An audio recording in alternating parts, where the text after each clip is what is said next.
Hey, if you've ever wanted to add like an estimated read time to your blog posts, like this one that I've got here at the top of mine, so that it looks like it's branded, looks like it's where it's meant to be, and it looks like it fits in, then I am going to show you how to do this, because often I have felt frustrated with those plugins that you can add in, but you can't control where they're going to add that feature to your blog post, and you can't control the styling. So if you've been frustrated by those customization options in the plugins, or if you're struggling with getting this sorted, then this video is going to be for you. I'm going to show you how to create your own estimated time element, so you can place it anywhere in your post or on a page on your website, and then style it exactly how you want. There is a little bit of code, but don't worry, I'm going to give that to you. So it's literally just going to be a copy and paste exercise for you. But before I dive in and show you the demo, first of all, I want to really quickly talk about why adding a read time element to your blog post is really worth it. There's 5 reasons. And the first one is it really sets expectations. And when somebody lands on a blog post, often their first thought might be whether they've got time to read it right now. And so a visible read time reassures skimmers or busy readers, and it helps people decide whether they're going to read it now or save it and come back to it later. And what that does is it's going to reduce the chance that they just bounce off the blog post and not read it and not come back. And that's really important, because even something like a 5-minute read time signal can feel really doable. So that's the first reason. So the second reason is it's going to improve your user experience. So, and also for very little effort on your part, you can see how straightforward this is to do, and I'll give you the steps that you can carry it out yourself on your own site. Read time is one of those small details which makes your site feel a little bit more polished and intentional, but it also signals that you have thought through the reader's experience. And it matches what people are seeing on other sites such as Medium and Substack and news sites, where they're spending quite a lot of time reading information. So it's one of those tiny tweaks that can really make your blog feel more professional. The third reason is it's going to encourage people to actually start reading, because psychologically, a 5-minute read feels finite, which means it feels achievable. And so that really increases the chance that someone will scroll instead of clicking away. And that helps longer posts feel less intimidating. People are much more likely to start something when they know what they're actually committing to. Fourthly, it really supports accessibility on your site, and it supports neurodivergent readers or readers with ADHD or limited focus windows, because it helps them with their planning and it reduces their cognitive load. So it makes the content feel a little bit more respectful of their time. And it's a really small but meaningful accessibility win.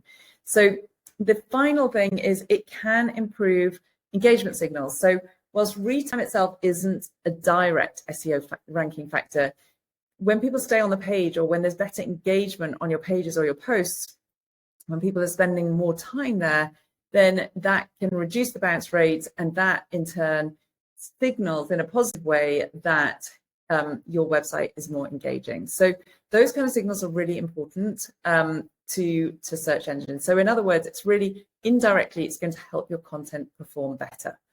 So let's dive in and have a look at where we're actually going to add it on your pages, and show you how it's done. So I showed you my blog post. This is where I have it on mine. You can choose to add it wherever you like. If I now show you a blog post that is on a client site, we can have a look and see where we're going to add it. And we can add it anywhere we like, because we have that as an option. So let me come over and just go ahead and add this. Hang on 1 second. I'm just switching over my screen. So this is a client website, and this is a blog post, and we can add in the that idea of adding in the estimated use time anywhere we like. So we could add it in here, but I think that underneath here is probably a good place to add it. So first off, I am going to come into the plugins area of the site, and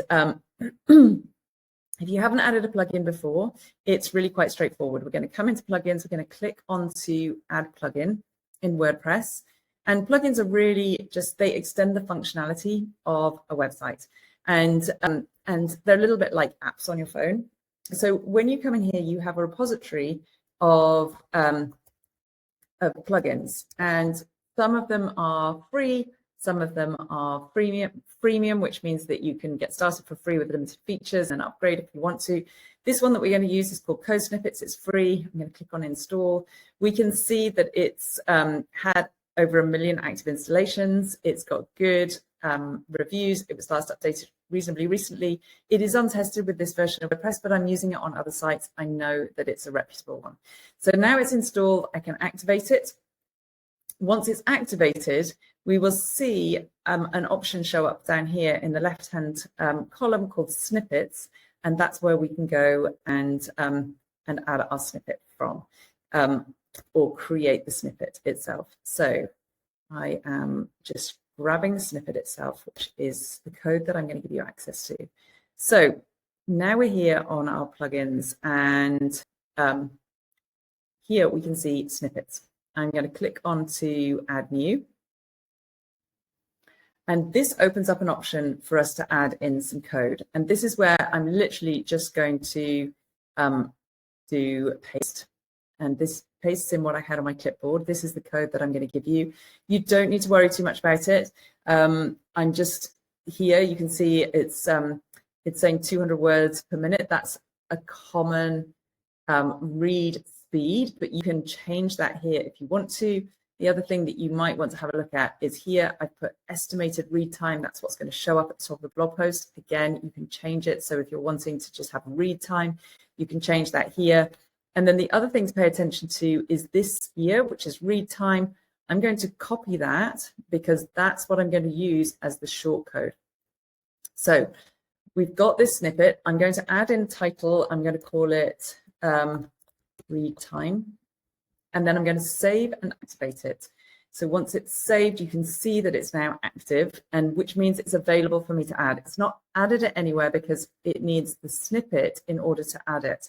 But if we go to all snippets, you will see that we now have we've got one active snippet because it automatically loads in with the plugin. It'll load in some that it thinks might be useful for you. But this is the read time snippet that we have just created. You can see 50 seconds ago. So now that we've got that, we can go to wherever it is that we control the template for our blog posts. So you can see it.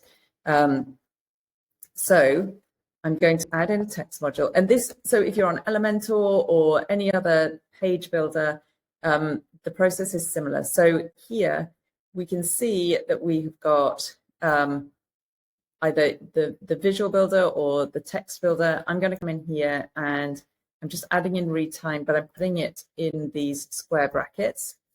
And that's where you can see it here. And then I can design it. So with any of the design options that you have within your page editor, you can apply them here. So I'm going to make it brown and I'm going to center it so you can see it. It's just there. And now when I hit save on this, I'm going to come back to the actual blog post itself, make sure that I'm sharing the correct tab. And I'm going to hit refresh. And you should see it show up down here. So once it's loaded, you can see estimated read time 4 minutes. So that's all there is to it. It's really that straightforward. And like I say, I'm going to go ahead and add the actual snippet underneath this this video, so you can go ahead and grab that. And really, that's all you need to do. And once you've got that, once you've added that estimated read time, the next thing that's really going to impact how your posts perform is the headings in your blog post. So I've got another video that shows you how to structure the headings on your website so that your content is clearer for readers and much easier for search engines to interpret. So if you care about your blog getting found, watch that one next. Thank you so much for being here.